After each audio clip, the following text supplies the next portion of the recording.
Nagsisimula sa Allen Air Force Base sa Estados Unidos kung saan naghahanda ang isang eroplano para umalis. Sakay ng eroplano ay 52 bilanggo ang ililipat sa isang federal na bilangguan sa Washington. Karamihan sa kanila ay lubhang mapanganib na mga kriminal at isang figure ang natatangi. Siya ay mas mahigpit na nakagapos kaysa sa iba. Hindi nagtagal matapos lumipad ang eroplano, isang bilanggo ang gumawa ng isang bagay na nakakagulat. Binunot niya ang isa sa kanyang sariling mga ngipin na nagpapakita ng isang manipis na alambre na nakatago sa loob. Ngunit bago pa siya makakilos, ang eroplano ay nagkaroon ng malubhang aberya. Ang isa sa mga pakpak nito ay nasunog. Kasabay nito, sa kaibuturan ng nagyayelo sa Alaska, isang ama at ang kanyang batang anak na lalaki ang magkakasamang nagkakampo. Sila ay nadismaya dahil hindi nila nakita ang liwanag na kanilang inaasam. Mabilis na napalitan ang pagkadismayang iyon nang makita nila ang isang nasusunog na eroplano na papalapit sa kanila. Nagmadali silang pumunta sa kanilang sasakyan, ngunit nadurog ng mga nahuhulog na debris mula sa eroplano ang sasakyan. Sa gitna ng kaguluhan sa eroplano, isang bilanggo ang nagawang makawala ng bilanggo at brutal na pinatay ang natitirang mga gwardya. Di nagtagal, bumagsak ang eroplano sa malamig na kagubatan ng Alaska. Sa kabila ng marahas na pagbangga, ilan pang mga bilanggo nakaligtas sa nakamamatay na sakuna. Pagkatapos ay lilipat ang kwento sa Fairbanks, Alaska, kung saan ang isang lalaking nagngangalang Frank, ang kanyang asawang si Sarah, at ang kanilang anak na si Luke. Si Frank ay nagtatrabaho bilang isang Deputy U.S. Marshal sa rehiyon habang si Sarah ay isang nurse sa isang lokal na ospital. Pagkatapos umalis ni Luke patungong paaralan, kinausap ni Frank si Sarah tungkol sa isang kubo na binili niya kamakailan sa kailaliman ng kagubatan. Pangarap ni Sarah na gawin itong isang maliit na tuluyan habang umaasa si Frank na papayagan siya nitong magretiro mula sa kanyang trabaho. Alam niyang tumatanda na siya at hindi na mas malakas pa siya gaya ng dati. Pagkatapos ay tumungo si Frank sa trabaho at nakilala ang kanyang mga kasamahan na sina Jane, Donnie, at Hutch. Si Jane ay ipinaalam sa kanila na ang departamento ng bumbero ay nagulat lamang ng usok na pumapailan lang mula sa kagubatan. Nang walang nag-aksaya ng oras, sumakay si Frank at ang kanyang pangkat ng helikopter upang mag-imbestiga. Mula sa himpapawid, napagtanto ni Frank na ang usok ay hindi mula sa isang sunog sa kagubatan, ngunit mula sa labi ng isang bumagsak na eroplano. Nagpasya siyang lumapag, umaasang may buhay pa. Sa lugar ng pagbagsak, nakahanap sila ng isang nakaligtas. Ngunit habang naghahanda sila upang ilikas siya, muling sumiklab ang kaguluhan. Ang mga nakatakas biglang lumabas ang mga bilanggo mula sa kagubatan at naglunsad ng isang brutal na pag-atake. Lumaban si Frank at ang kanyang koponan. Nakalulungkot, si Donnie ay sinaksak ng maraming beses sa tiyan at bumagsak. Nagmadali sina Frank at Hutch upang kunin si Donnie papunta sa helicopter. Habang papalapit ang mas maraming umaatake, nanatili si Frank para pigilan sila habang gumagalaw si Hutch. Nag-iisa at labis na nabibigatan, muntik nang mapatay si Frank. Sa huling sandali, isa na naman lumitaw ang isang nakaligtas. Ang pangalan niya ay Granger, at agad siyang tumalon upang tulungan si Frank. Dahil wala nang natitirang oras, sila ay sumakay sa helikopter at lumipad, iniwan ang lugar. Sinubukan ng isa sa mga bilanggo na kumapit sa helikopter habang lumilipad, ngunit hindi nagpakita ng awa si Frank at sinipa siya palayo. Samantala, sa punong tanggapan ng CIA sa Virginia, isang agent ang nagulat sa kanyang nakatataas, si Bradford, tungkol sa pagbagsak. Lumalabas na ang eroplano ay may dalang protocol ng Atwater, at ang paglilipat ng mga bilanggo mismo ay isang nangungunang lihim na operasyon ng CIA. Dahil sa sitwasyon na lalong nagiging hindi makontrol, ginawa ni Bradford ang isang matapang na desisyon. Iniutos niya ang agarang pagpapatawag sa isang agent na nagngangalang Sidney. Kahit na si Sidney ay kasalukuyang suspendido, sa kabila ng kanyang katayuan, si Sidney ang tanging taong mas nakakaintindi kay Havelock kaysa sa iba dahil siya ay ang lumikha sa kanya. Ang mahigpit na binabantayan at lubhang mapanganib na bilanggo mula sa eroplano ay nabunyag na si Havelock. Hindi nagtagal, sapilitang kinuha si Sidney mula sa birthday party ng kanyang pamangkin at dinala pabalik sa punong himpilan. Hiniling na bumalik siya sa aktibong tungkulin at pangasiwaan ang investigasyon sa pagbagsak ng eroplano. Sinabihan si Sidney na makikipagtulungan siya kay Frank upang hanapin si Havelock. Gayunpaman, mahigpit siyang pinagbabawalan na sabihin kahit kanino, kasama na si Frank, ang tunay na sikretong misyon ng CIA. Sa kabilang panig ng kaguluhan, si Frank agad na pinakilos ang kanyang mga puwersa at nagdeklara ng state of emergency. Ang mga bilanggo na nakatakas ay itinuturing na mataas mga banta, kaya iniutos ni Frank na selyohan ang lahat ng pasukan at labasan sa hangganan ng Alaska. Bago siya dinala sa hospital, ibinahagi ni Granger ang mahahalagang impormasyon kay Frank. Ipinaliwanag niya na ang eroplano ay naghahatid ng isang federal na bilanggo na nagngangalang Havelock. Si Granger ay kumbinsido na si Havelock ang sum-iris sa eroplano at naging sanhi ng pagbagsak. Sa ibang lugar, si Luke at ang kanyang kasintahang si Kira ay lumiban sa klase. Si Luke na nagmungkahi ng pagpunta sa bagong baylang kubo ng kanyang ama sa kailaliman ng kagubatan. Habang sa emergency command post, tinipon ni Frank ang lokal na pulisya at mga tropa ng estado upang masuri ang sitwasyon. Sa 52 bilanggo sa eroplano, 23 ay kumpirmadong patay, 11 ang nahuli, at 18 ang nawawala pa rin. Nauubusan na ng oras at kailangan na silang matagpuan bago gumabi. Sa kalagitnaan ng briefing, dumating si Sydney at maikling ipinaliwanag na nagbago ng direksyon ang eroplano dahil sa isang lihim na misyon federal. Malinaw na hindi nasisiyahan si Frank sa malabong paliwanag. Nangyari ang pagbagsak sa ilalim ng kanyang jurisdiction at gusto niyang malaman kung anong misyon ang sanhi nito. Tumanggi si Sydney na sumagot at sa halip ay naglakad palayo upang suriin ang mga bangkay ng mga patay na bilanggo. Habang sinusuri ni Sydney ang mga bangkay, hinarap siyang muli ni Frank. Sinabi sa kanya na alam niyang hinahanap niya ang isang bilanggo na nagngangalang Havelock, na malinaw na buhay pa at ngayon ay malayang gumagala. Nabigla si Sydney nang ibunyag ni Frank na nalaman niya ang pangalan ni Havelock mula sa isang nakaligtas na marshal na nagngangalang Granger. Mas pinipilit siya ni Frank, hinihiling na malaman kung sino talaga si Havelock at kung ano ang kanyang misyon. Kalaunan, sumuko si Sydney, ipinaliwanag niya na 3 taon na ang nakalilipas, kinuha niya si Havelock, na ang tunay na pangalan ay Levi Taylor Hartman. Siya ay hinatas ang ipagkanulo ang Estados Unidos ng may layunin sa pamamagitan ng pagbebenta ng estado ng mga sikreto, na nagsisilbing pain upang akitin ang mga kaaway ng Amerika na makalabas sa kanilang pinagtataguan. Kapag nabunyag na, ang mga kaaway na iyon ay nalipol ni Havelock mismo. Ang palihim na operasyong ito ay kilala bilang Atwater Protocol. Inamin ni Sydney na siya ang personal na sinanay si Havelock upang lumaban, mabuhay, at matalinong makinang pumapatay. Ang operasyon ay isang napakalaking tagumpay sa loob ng 2 taon, ngunit 1 buwan na ang nakalipas, nagkamali ang lahat. Tunay na tumalikod si Havelock. Pagtakas dala ang mga lihim na pambansang sikreto. Ngayon, ang sandatang nilikha ng CIA ay naging isang tunay at mapanganib na banta sa mismong ahensya.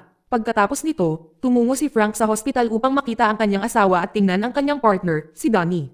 Nakalulungkot, nalaman niyang namatay si Donnie matapos mawalan ng napakaraming dugo. Nag-aalala para sa kanyang pamilya, tinawagan ni Frank si Jane at pinakiusapan itong sunduin si Luke sa paaralan. Hindi nagtagal, dumating ang asawa ni Donnie sa ospital, galit na galit at labis na nalulumbay. Sa ibang lugar sa kagubatan, isang matandang lalaki na nagngangalang Aya, na nakatira mag-isa sa kailaliman ng gubat, ay biglang hinarap ni Havelock. Dinakip siya ni Havelock bilang bihag, ginamit ang cabin bilang lugar para linisin, bumangon at nagpalit ng damit. Ngunit nang makaayos na, napagtanto ni Havelock na palihim na nagpadala ng signal ng radyo si Aya sa mga awtoridad. Galit na galit sa pagtataksil, marahas na inatake ni Havelock ang matanda. Sa ibang bahagi ng kagubatan, natunton ni Luke at ng kanyang kasintahang si Kira ang kanilang sasakyan na naipit sa makapal na nyebe. Dahil wala ng ibang pagpipilian, lumabas sila ng sasakyan. Nasa likod at naglakad hanggang sa dulo ng daan papunta sa cabin. Pagpasok nila, lalong lumala ang kanilang pagkadismaya nang mapagtanto nilang wala talagang signal. Kasabay nito ng maglaon, nakatanggap si Frank ng lead tungkol sa isang aktibong emergency radio signal na nagmumula sa cabin ni Aya. Nalaman ni Frank ang lokasyon at agad na pinangunahan ang kanyang pangkat doon, sinalakay ang cabin ng walang pag-aalinlangan. Sa loob, natuklasan nila si Aya ay buhay pa. Ilang sandali pa, lumitaw si Havelock at naglunsad ng isang pag-atake sa kanila. Pagkatapos ay umatras si Havelock sa labas habang banihag si Aya. Sinubukan ni Frank na makipagnegosasyon, determinadong hulihin si Havelock. Sa isang nakakagulat na pagkakataon, hinimok ni Sydney si Frank na barilin, nagbabala na papatayin ni Havelock si Aya. Habang tumitindi ang tensyon, pinakawalan ni Sydney ang isa sa mga aso ni Aya. Inatake ng hayop ang ng hostage, na nagdulot ng mga nakamamatay na pinsala. Nang si Sydney ay sinuri niya ang bangkay, at napagtanto niyang hindi si Havelock ang lalaking ito. Halatang nadismaya si Frank dahil sa revelasyon. Pagbalik sa command post, naramdaman ni Sydney na may mali nang tingnan niyang mabuti ang isa sa mga patay na bilanggo. Agad niyang sinusuri ang mga talaan ng mga marshal na nasa eroplano. Nalaman niya ang katotohanan nang makita niya ang litrato ni Granger. Ang bangkay na kasuot ng uniforme ng bilanggo ay pag-aari ng tunay na Granger, na napatay na. Natigilan si Frank nang nagiging malinaw na si Granger ang nagbigay ng lahat ng impormasyon kanina, ay hindi talaga isang marshal, kundi si Havelock mismo ang pagbabalat kayo para linlangan ang lahat. Nang mapagtanto na ang kanyang asawa ay nasa panganib na ngayon, nagmamadaling lumapit si Frank sa hospital.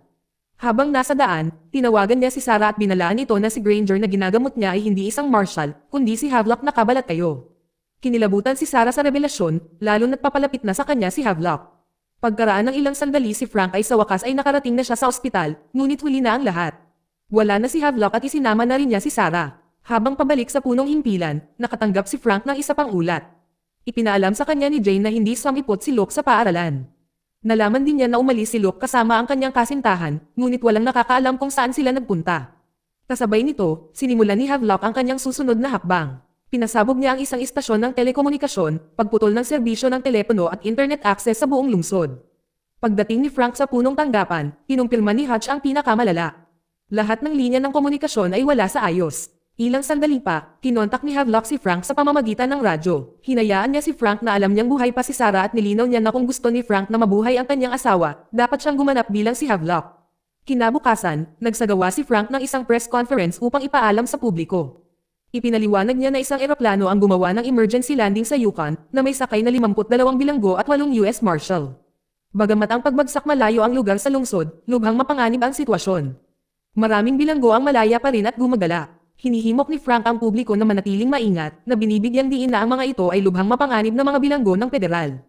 Gamit ang nakikitang bigat sa kanyang mga balikat, isiniwalat din niya na ang kanyang asawang si Sarah ay dinukot ng isang bilanggo na nakatakas na nagngangalang Havelock.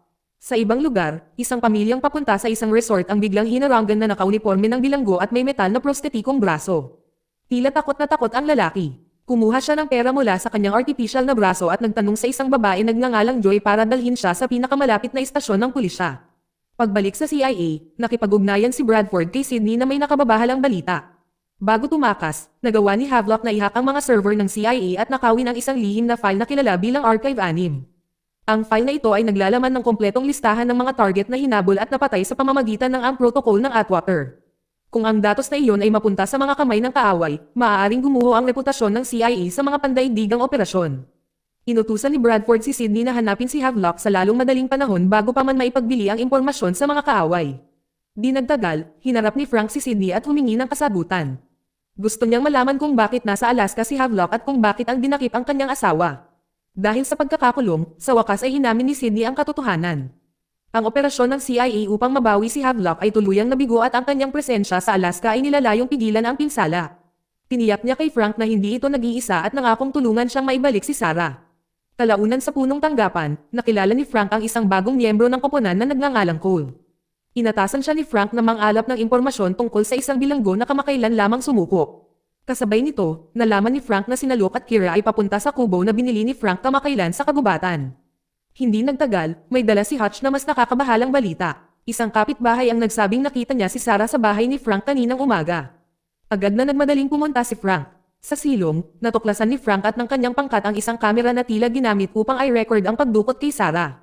Natuklasan din nila na ang tagwan ni Frank ay nasira. Nagnakaw si Havelock ng mga armas at ilang piraso ng damit ni Frank na nag-iiwan ng malinaw na palatandaan na naroon siya, pinaplano ang kanyang mga susunod na hakbang. Hindi nagtagal pagkatapos noon, ipinakita ni Sydney ang isang video recording na kuha mula sa security camera sa loob ng bahay ni Frank. Bago ang pagdating ng FBI, nakuha na niya mismo ang tip dahil nag-aalala siyang kumpiskahin ito bilang ebidensya. Nang pinaandar ang footage, nagiging malinaw na ang video ay sadyang ginawa ni Havelock. Ipinapakita nito na si Sarah ay hawak na bihag.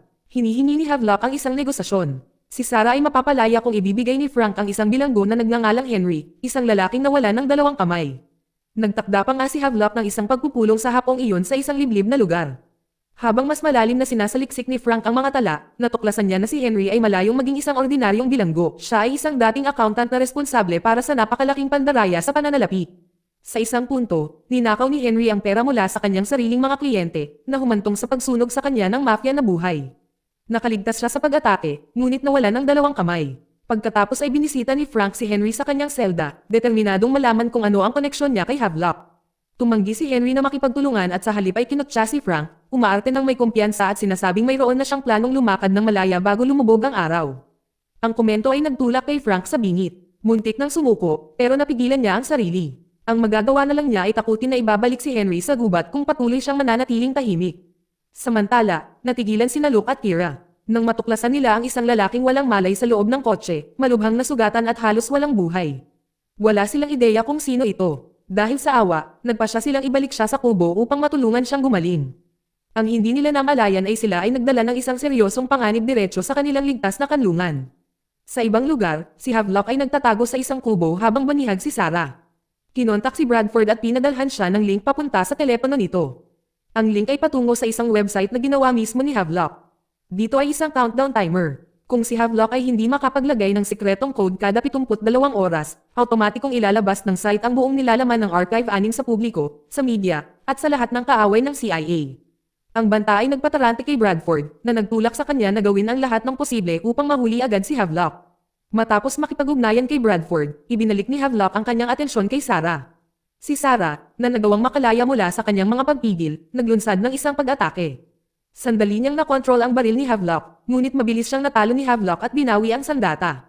Ang kanyang pagtatangkang tumakas ay nauwi sa ganap na pagkabigo. Pagbalik sa punong himpilan, si Bradford ay nasa ilalim ng matinding presyon mula sa kanyang mga nakatataas. Dahil nasa panganib ang Archive 6, kinwestiyon nila ang kanyang desisyon na ipadala si Sydney sa larangan, lalo na't si Sydney mismo ay iniimbestigahan dahil sa personal niyang kaugnayan kay Havelock. Dapat makuha si Havelock, at si Bradford ay binigyan lamang ng 2 araw upang maisakatuparan ito. Samantala muling tinanong ni Frank si Henry, at tinatanong kung ano ang koneksyon niya kay Havelock. Nilinaw niya na kung mananahimik si Henry, maaaring hindi siya mabuhay ng sapat na katagalan upang makarating sa paglilitis. Sa wakas ay nagsalita na si Henry. Iginiit niya na hindi niya talaga kilala si Havelock. Ipinaliwanag niya na hindi niya isinuko ang kanyang sarili dahil sa takot sa ibang mga bilanggo, kundi dahil nakipagkasundo siya sa kagawaran ng hustisya. Kapalit na maging saksi laban sa mga pangunahing drug lord, pinangakuan siya ni Henry ng proteksyon. Nang marinig ito, si Frank ay nalilito. Kung wala talagang koneksyon si Henry kay Havelock, bakit naman hihilingin ni Havelock na ipagpalit si Sarah para sa kanya? Nang hapong iyon, si Frank ay dumating sa napagkasunduang lugar ng pagkikita dala ang isang pekeng bersyon ni Henry. Kinontak siya ni Havelock, ngunit sa halip na kasunod ng plano, inutusan ni Havelock si Frank na magpatuloy sa pagmamaneho pahilaga lampas sa tagpuan. Sa sandaling iyon, si Frank sa wakas ay naunawaan na niya ang katotohanan. Hindi kailanman ginasto ni Havelock si Henry. Ang tunay niyang target ay ang black box mula sa bumagsak na eroplano na dinadala na ngayon ng FBI. Agad na lumingon si Frank at ang kanyang pangkat at hinabol ang sasakyan dala ang itim na kahon. Kasabay nito, naharang ni Havelock ang transportasyon ng FBI at ninakaw ang bahagi ng kahon. Nang dumating sina Frank at Sydney pagkaraan ng ilang sandali, si Havelock ay wala na. Ang tanging nadatnan nila ay 2 agent ng FBI na nakatali at walang magawa. Ang plano ng palitan ay tuluyang nabigo at galit na galit si Frank, itinoon ng kanyang galit kay Sydney dahil sa pagpasok niya sa bitag ni Havelock. Nang gabing iyon, inilipat si Henry sa opisina ng taga-usig sa ilalim ng napakahigpit na seguridad. Samantala, si Sam at ang kanyang anak na si Mel, na naunang nakasaksi sa pagbagsak ng eroplano, ay nabunyag na buhay. Nakalulungkot, sila ngayon ay banihag ng mga nakatakas na bilanggo. Nang ang mga gwardya ay nagambala, sinabihan ni Sam ang kanyang anak na tumakbo at sumunod sa ilog upang makatakas. Sa ibang lugar, ang opisyal ni Frank, si Clint, na ay ipinadala upang sunduin si Luke, at iniulat na nakarating na siya malapit sa cabin. Gamit ang binocular, kinumpirma niya na sina Luke at Kira ay nasa loob.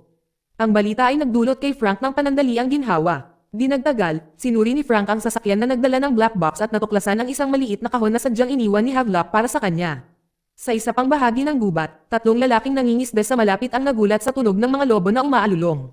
Nang magsiyasat sila, nakakita sila ng isang batang lalaki na nakahiga at walang malay, napapaligiran ng mga gutom na lobo. Isa sa mga lalaki ang nagpaputok ng baril para takutin ang mga hayop. Samantala, sa wakas ay nakarating si Clint sa kubo para kunin si Luke. Sumigaw siya, ngunit doon walang tugon, kaya parang natutulog si Luke. Nang pumasok si Clint, siya ay biglang inatake mula sa likuran ng misteryosong lalaking iniligtas ni Luke kanina. Sandali nagising si Luke dahil sa ingay, na hindi pa lubusang nakatulog, ngunit mabilis na natalo ang umaatake, bago pa man mapagtanto ni Luke ang nangyayari. Samantala, ang kahon na iniwan ni Havelock para kay Frank ay lumabas na naglalaman ng mga susi ng kotse ni Sarah. Napagtanto na ito ay isang sinasadyang pahiwatig, agad na nagutos si Frank ng paghahanap. Kumbinsido siyang hindi malayo si Havelock sa kung saan iniwan ang kotse. Pagkatapos habang sinuyod ang lugar, natuklasan ni Frank at ng kanyang pangkat ang mga bakas ng gulong malapit sa isang tulay. Sinundan nila ang daan at kalaunan ay natagpuan ang kotse ni Sarah ay nakatago sa kailaliman ng kagubatan. Si Sarah mismo ay wala kahit saan. Nalulula sa galit at pagkadismaya, inutusan ni Frank si Hutch na tumawag ng karagdagang backup. Kinabukasan ng umaga sa command post, ipinaalam ni Jane kay Frank na mas maaga ng araw na iyon, 3 lalaki ang nagdala ng isang batang lalaki. Nakilala ni Frank ang bata, si Mel, na mukhang nanginginig at pagod na pagod, ay binigyan siya ng pagkain. Pagkatapos ay tinanong ni Frank kung paano nauwi si Mel na mag-isa. Ipinaliwanag ni Mel na siya at ang kanyang ama ay banihag ng mga nakatakas na bilanggo. Ipinakita ni Frank kay Mel ang mga larawan ng mga takas, at nang nanginginig ang mga kamay, itinuro ng bata ang isa sa kanila. Nilinaw din ito na ang lalaki ay hindi kumikilos ng mag-isa, kundi kasama ang isang grupo. Samantala, nananatili ang kinaroroonan ni Sarah hindi alam, nakatago sa kung saan. Hindi nagtagal, isang kalbong bilanggo na nagngangalang Arento ang nakakita ng isang tourist shuttle na dumadaan sa lugar. Mabilis siyang kumilos kasama ang kanyang mga tauhan upang agawin ito. Habang papalapit sila, aksidenteng nakuhanan ng litrato ng mga turista habang kumukuha ng mga litrato. Kapag sinubukan ng driver na bilisan ang pag-alis, hinaharangan ng mga bilanggo ang sasakyan at kinukuha ang lahat na hostage. Pagkalipas ng ilang oras sa command post, nakatanggap si Frank ng ulat na isa sa mga turista ang nakapagpadala ng distress signal.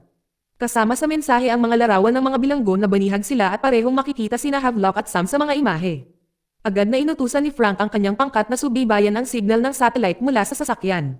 Pagbalik sa cabin, sina Luke at Kira ay gumugugol ng oras kasama ang misteryosong lalaking kanilang iniligtas.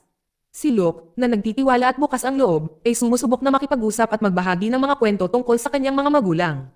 Samantala, lumabas si Kira upang manguha ng panggatong at natuklasan ang sasakyan ni Clint. Nang tignan niya ang loob, nakakita siya ng mga file na naglalaman ng impormasyon tungkol sa mga nakatakas na bilanggo. Kapansin-pansin ang isang pangalan. Ang lalaki sa loob ng cabin ay isang pag-anti na nagngangalang Romero. Sa command post, habang nagsasalita si Frank kasama si May, may dala si Hutch na mahahalagang balita.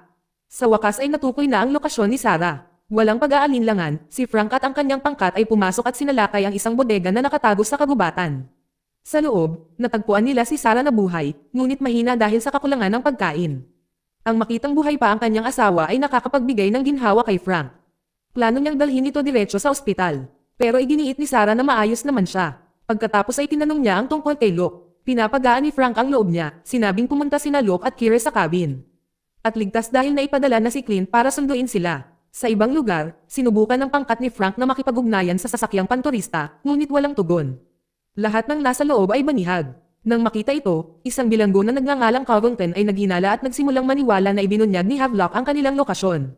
Simula nang sumakay sila sa sasakyan, si Havelock ay walang tigil sa pagtatype sa kanyang laptop. Nang sa wakas ay makita ni Covington ang ginagawa ni Havelock sa screen, tinamaan siya ng katotohanan. Si Havelock ay hindi isang ordinaryong takas, ngunit ang espesyal na bilanggo na dating mahigpit na binabantayan. Sa halip na matakot, si Covington ay naging mausisa at hinamon siya. Mabilis na natapos ang komprontasyon. Dahil sa galit, si Havelock marahas na dinaig si Covington at ang iba pang mga bilanggo na iniwan silang ganap na walang magawa. Pagbalik sa command post, nakatanggap si Sydney ng nakakabahalang balita mula kay Bradford. Natuklasan ng CIA na si Sydney nakatanggap ng tawag mula sa isang hindi kilalang numero ilang sandali bago tumakas si Havelock sa Paris. Ito ang dahilan kung bakit nila pinaghihinalaan na si Sydney maaaring may impormasyon. Inutusan siya ni Bradford na bumalik agad para harapin ang interogasyon. Tumanggi si Sydney. Alam niya ang tanging paraan para linisin ang kanyang pangalan ay ang mahuli si Havelock at ilantad ang katotohanan. Sa puntong ito, maikling banal-ika ng kwento ang nakaraan. Sa nakaraan ni Sydney at Havelock, ang kanilang relasyon ay higit pa sa pagiging handler at asset lamang. Di nagtagal bago si Havelock nang tumalikod, silang dalawa ay kitang-kitang napakalapit. Sa kasalukuyan, nakipag-ugnayan si Havelock kay Frank na may mapanganib na kahilingan. Gusto niya ang personal na access code ni Sydney para mabuksan ang isang mataas na klasipikadong digital archive na pagmamay-ari niya. Ang archive ay naglalaman ng mga pagkakakilanlan at lokasyon ng bawat field asset at impormanteng na-recruit ni Sydney. Kung makakakuha ni Havelock ang pag-access dito, hindi mabilang na buhay ang agad na malalagay sa panganib. Dahil dito, tumatangging ibigay ni Sydney ang kodigo. Bilang tugon, binaril ni Havelock si Ado sa binti. Narinig sa radyo ang putok ng baril at ang mga sigaw ni Ado, kaya naman nabalitaan ni Frank. Nagbanta si Havelock na papatayin si Ado kung hindi ibibigay ang code. Pagkatapos ay nagsimula siyang magbilang pababa mula 10.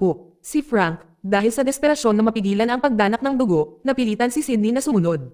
Dahil wala nang ibang pagpipilian, ibinigay ni Sydney kay Havelock ang kodigo. At malinaw na natuwa si Havelock. Pagkatapos ay bumalik ang atensyon sa cabin. Ipinakita ni Kira kay Luke ang file tungkol kay Romero, nagdulot ng agarang takot. Napagpasyahan ni Luke na kailangan nilang tumakas at nagkunwaring lumabas upang mangalap ng panggatong. Si Romero, gayunpaman, ay nahuli na. Inutusan niya silang manatili, at isiniwalat na ninakaw niya ang mga susi ng kotse.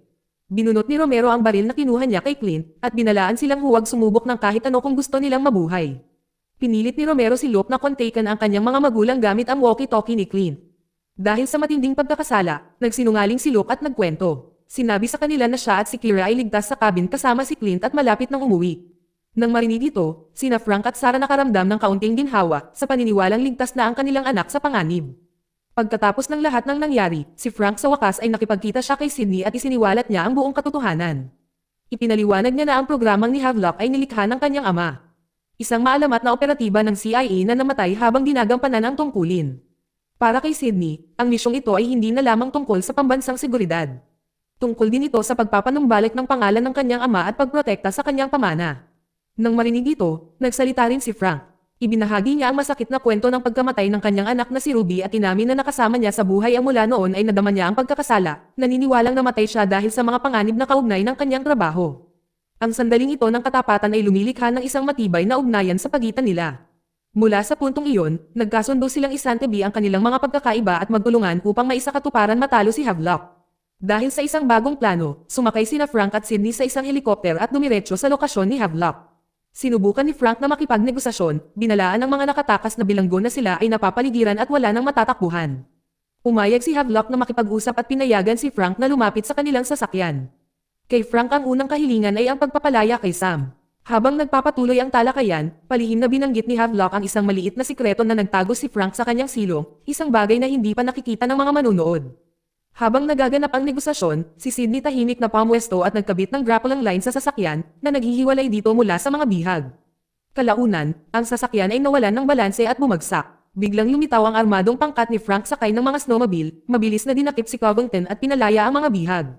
Di nagtagal, natambo rin sina Arento at Otto at dinakip. Ngayon, sina Frank at Havelock na lang ang natitira sa komprontasyon. Nang lumapag ang helikopter, huminto ang sasakyan at dumating si Sydney upang arestuhin si Havelock. Habang sina Frank at Havelock nag-aagawan sa baril, bumulusok ang sasakyan patungo sa bangin. Hindi ito agad nahulog dahil napigilan ng cable. Nakarating si Sydney sa pinangyarihan, ngunit hindi niya magawang bumaril, determinado siyang hulihin ng buhay si Havelock. Nang si Frank ay naghahandang magpaputok, binasag ni Havelock ang bintana ng sasakyan at tumalon sa kalaliman sa ibaba. Barilin siya, matapos makatakas si Frank mula sa mga labi, nagpasalamat si Sam sa pagliligtas sa kanyang buhay, na nagbigay daan sa kanya upang muling makasama ang kanyang mga anak. Kalaunan, pag-uwi sa bahay, naalala ni Frank ang mga sinabi ni Havelock tungkol sa sikretong nakatago sa kanyang silong. Binuksan niya ang isang kahon may laman na sandata at nakakita ng isang maliit na sulat sa loob na may nakasulat na, "Ang aming sikreto." Nang gabing iyon, pumunta si Frank sa isang bar para linawin ang kanyang isipan at hindi inaasahang madatnan din doon si Sydney. Iniabot ni Frank sa kanya ang isang memory card na isiniwalat na palihim niyang kinuha ito mula sa printer na ginamit ni Havelock habang banihag si Sarah. Anuman ang plano ni Havelock ay maaaring nakaimbak sa card na ito. Nilinaw ni Frank na gusto na niyang mahuli si Havelock hindi lamang para sa hustisya. Ngunit dahil tinawid ni Havelock ang linya sa pamamagitan ng pagbabante sa kanyang pamilya. Nang marinig ito, sa wakas ay inamin ni Sydney ang katotohanang itinatago niya. Hindi lang basta isang asset si Havelock. Siya ang asawa nito. Nagmahalan ang dalawa habang nasa isang misyon sa Prague at kalaunan ay nagpakasal. Ang revelasyon ay nag-iwan kay Frank na lubos na natigilan, na pagtanto na hindi niya inaasahan ang mangyayari. Kinabukasan, nalipat ang atensyon sa dalawang nakatakas na babaeng bilanggo na nagngangalang Kitty at Vivian. Sa sandaling iyon, si Kitty ay nakulong sa isang bitag ng oso. Malubhang nasugatan at hindi makagalaw. Pinapunta niya si Vivian upang humingi ng tulong sa mga kalapit na residente. Di nagtagal, nakakita si Vivian ng isang kubo na nakatago sa kaibuturan ng kagubatan. Sa loob, nakita niya ang isang babaeng casual na may kausap sa telepono. Nang tiningnan ng babae ang kanyang ripple, nawawala ito. Nakuha na ito ni Vivian. Napilitan ng babae na tumulong sa pag-alis ng bitag ng oso mula sa binti ni Kitty. Ngunit sa isang biglaan at brutal na galaw, sinaktan ni Kitty ang babae, na ikinawalan ng malay nito. Sabay siyang hinailan ni Kitty at Vivian papunta sa kubo. Habang hinahalungkat nila ang mga gamit ng babae, unti-unti itong nagkamalay. Nabigla si Vivian nang matuklasan na ang babae ay isang pulis na nagngangalang Ruth. Walang pag-aalinlangan, pinatay ni Kitty ang opisyal sa pamamagitan ng pagsukal sa kanya gamit ang isang plastic bag. Samantala, patuloy ang paghahanap kay Havelock. Hindi kailanman natagpuan ang kanyang katawan natagpuan sa ilalim ng bangin na nangangahulugang buhay pa siya. Di nagtagal, ipinaalam ni Hutch kay Frank na isang lokal na pulisya hindi samipot sa trabaho ang opisyal at natagpuan ng mga agent ng FBI ang opisyal na patay sa loob ng kanyang tahanan. Sina Frank at Sydney agad na tumungo sa pinangyarihan ng krimen. Walang nakuhang lead ang FBI, kaya tiningnan ni Frank ang mga nakalagay na wildlife surveillance camera sa paligid ng kagubatan. Ipinapakita ng kuha ang mga mukha ng mga pumatay. Sila ay sina Kitty at Vivian. Ngunit may isa pa nakakagambalang natuklasan sa pinangyarihan. Natagpuan ni Frank ang isang sweater na dating pag-aari niya, ang parehong ninakaw ni Havelock mula sa kanyang bahay. Nangangahulugan ito na nagtagpo ang mga landas ni Havelock at Kitty at Vivian. Ang tanong ngayon ay kung paano sila konektado. Sa ibang lugar, sina Kitty at Vivian, na nagmamaneho ng isang ninakaw na kotse, ay huminto sa isang restaurant sa tabi ng kalsada. Nabahala sila nang may isang pulis pumasok sa lugar. Para makagambala, nagkunwaring pumunta sa banyo si Kitty habang nagkunwaring nababagabag si Vivian na nakakakuha ng atensyon ng opisyal. Nang lumapit ang opisyal kay Vivian, napansin niya ang dugo sa mesa kung saan naroon si Kitty nakaupo. Naghihinala, tumungo siya sa banyo para lamang matuklasan na nakalusot na si Kitty sa likuran pinto. Nakatakas muli ang dalawang babae. Kasabay nito, si Frank matagumpay na na-access ang SIM card at printer na naiwan ni Havelock. Sinabi niya kay Sydney na kumita ng pera si Havelock sa isang bangko sa street sa Petersburg, Russia noong panahong banihag niya si Sarah. Ipinaliwanag nito kung bakit desperado si Havelock na makuha ang kanyang access code. Kalaunan ay gabi na, dalawang lokal na residente na sumama sa pagsisikap ng paghahanap ay nagpahinga malapit sa lugar ng paghahanap. Isang estranghero lumapit sa kanila at hiniling na magpahinga sa tabi nila. Ang lalaki ay si Havelock, na nagbalat kayo bilang isang mangangaso. Pagkatapos magpahinga ng ilang sandali, maya-maya, nagpa siya ang grupo na umuwi. Hiniling ni Havelock na sumama, sinabing kailangan niyang humiram ng telepono para makontak ang kanyang asawa. Pagdating nila at pagpasok sa loob ng bahay, agad na pinabagsak ni Havelock ang dalawang lalaki. Dahil wala nang natira para pigilan siya, kinontak ni Havelock ang kanyang kasamahan at sinimulang-simulan ang kanyang susunod na hakbang. Kinabukasan, si Frank at Sydney natuklasan ng isang bagong clue mula sa pinangyarihan ng krimen sa restaurant sa tabi ng kalsada kung saan huling nakita sina Kitty at Vivian. May nakita silang gunit na pahina mula sa isang phone book. Matapos itong suriin, napagtanto nilang naglalaman ito ng isang patalastas para sa Aero. Ang Extrusion, isang maliit na kumpanya ng charter flight. Naging malinaw ang plano. Naghahanap sina Kitty at Vivian ng piloto para sa pagtakas patungong Canada. Agad na tumungo si Frank at ang kanyang koponan sa base ng Aero Extrusion, ngunit huli na sila sa pagdating. Lumalabas na banihag nila ang isang piloto na nagngangalang Slade. Tapat sa kanyang walang awang ugali, sinaktan pa ni Kitty ang kamay ng piloto para pilitin itong makipagtulungan. Pagkatapos ay naglipat siya ng malaking halaga ng pera sa account ni Slade para pambayad sa gasolina, gamit ang mga kriminal na pondong palihim niyang itinagos sa loob ng maraming taon. Kasabay nito, si Sydney nakatanggap ng tawag mula sa isang agent ng CIA na nagngangalang Mark. Nagbigay siya ng mahalagang impormasyon tungkol kay Havelock at sa kanyang tunay na plano. Isang araw bago bumagsak ang eroplanong pangtransportasyon ng bilangguan, isang lalaking gumagamit ng pekeng pasaporte sa ilalim ng pangalang Vince Santiago ang pumasok sa Alaska mula sa Russia. Ang lalaking ito ay isang courier na may dalang archive anin sa isang external hard drive.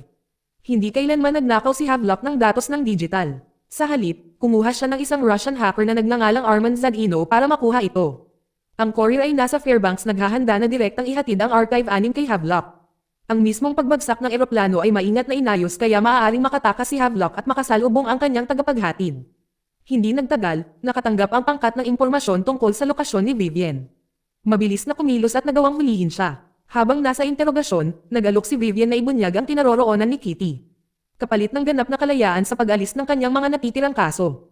Dahil alam nilang kailangan nila ang impormasyon, sumang-ayon si Sydney. Gamit ang impormasyon ni Vivian, sinubaybayan ni Frank at Sydney si Kitty at ang piloto patungo sa isang emergency airliner. Dahil sa pagkakakulong at pagtangging bumalik sa bilangguan, pinili ni Kitty na wakasan ang sarili niyang buhay.